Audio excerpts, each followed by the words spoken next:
중기부 마지막 중기부 장관. 네. 중기부 장관으로 드리는 보고 마지막일 것 같습니다.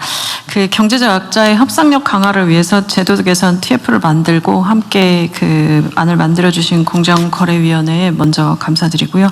이 방안을 토대로 해서 중소기업 협동조합에 대한 협의 요청권 부여 방안에 대해서 말씀드리겠습니다.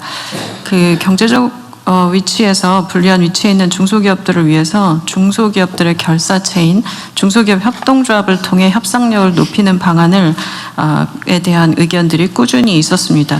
지난 12월 중소벤처기업부 업무 보고에서 대통령님께서도 힘의 그 불균형을 해소해야 한다는 점을 강조하셨고요.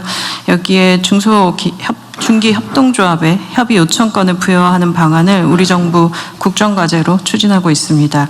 이를 위해서 중기부, 공정위 등 관계부처가 경제적 약자의 협상력 강화를 위한 제도 개선 TF를 통해서 단체 협상 행위에 대해 담합 적용을 배제하는 방안을 마련했습니다. 중소벤처기업부는 중소기업 협동조합법을 개정해서 중소기업이 대기업 등과 단체적 계약 체결할 때 거래 조건에 대해서 협의를 요청할 권리, 즉 협의 요청권 부여를 추진하겠습니다. 그리고 대기업 등 거래 상대방이 협의 요청에 반드시 응하도록 의무화하고 만일 협의 요청에 응하지 않을 경우에 대해서는 협동조합은 중기부에 조정 신청을 해서 협의 요청이 실제 협상으로 이어지도록 보완할 예정입니다.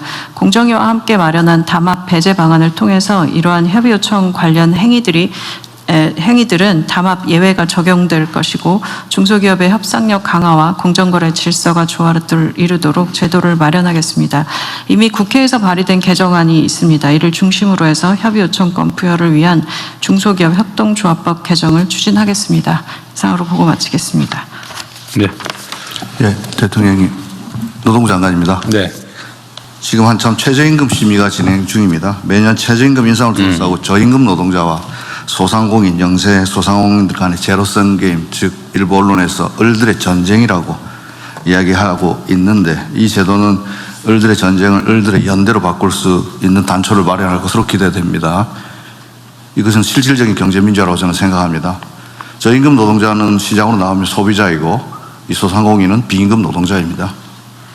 우리 경제가 직면하고 있는 양극화, 특히 내수 부진은 동네 상권 붕괴를 막기 위해서는 지역화폐 등 여러 가지 조치도 필요하지만 근본적으로는 저임금 노동자들의 소비 여력을 올려줘야 되는데 이것은 자영업자의 비용으로 직결됩니다.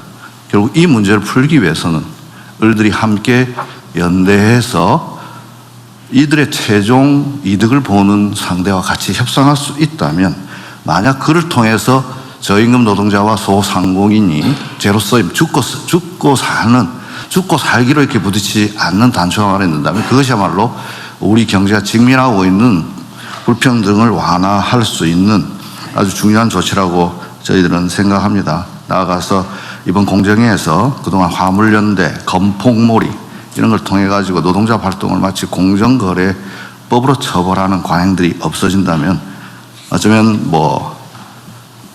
이를 통해서 희생됐던 많은 분들에 대한 조그마한 위로가 되실 수 있지 않나 생각하고 우리 노동부는 적극적으로 이 법 제정에 함께 하겠습니다. 이상입니다.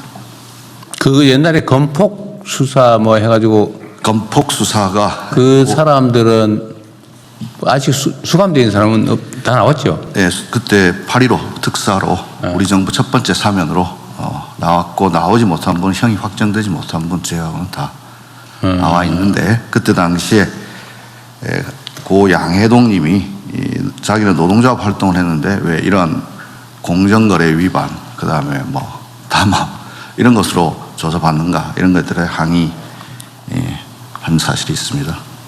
그 얘기가 나와서 그런데 제가 그래도 노동법을 나름 연구했던 사람인데 노동쟁의라고 하는 게 기본적으로 단체 행동권이라고 하는 게 네. 속된 말로 나쁘게 표현하면 때를 지어서 무리의 힘으로 위력으로 자신들의 주장을 관철해서 뭔가 경제적 이익을 추가로 획득하는 거잖아요. 그렇습니다. 옛날에는 이게 소요죄, 그다음에 반란죄 이런 걸로 처벌했단 말이에요. 노동법이 생기기 전에. 자유법 원리에 따르면 네. 사회법이 제정되기 전에는 그렇게. 교수형, 총사령하고 그랬잖아요.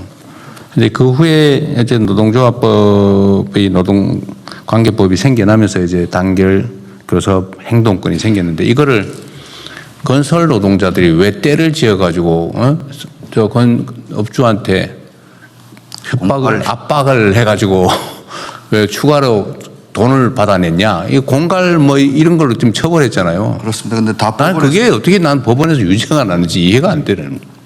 그래서 그런 것들은 다 법원에서 임금이라고 다 판정을 받았으면. 그러니까 무슨 뭐라더라 무슨 비?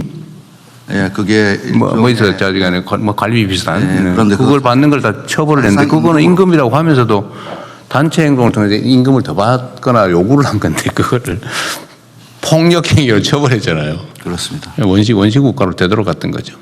어쨌든 잘 정리되고 앞으로는 그런 일 없게 해야죠.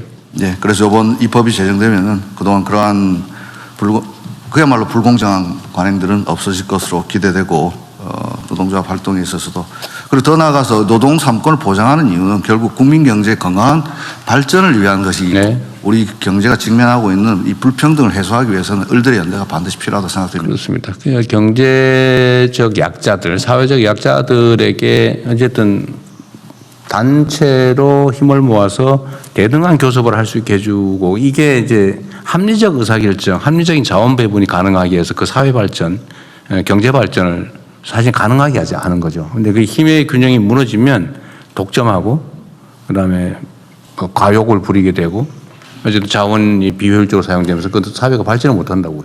그래서 만든 제도인데 그렇습니다. 잘 지키도록 하십시오. 네, 그렇게 하겠습니다. 뭐 마침 청와대 수석도 같은 조직 출신 아닙니까? 잘 모시도록 하겠습니다. 네.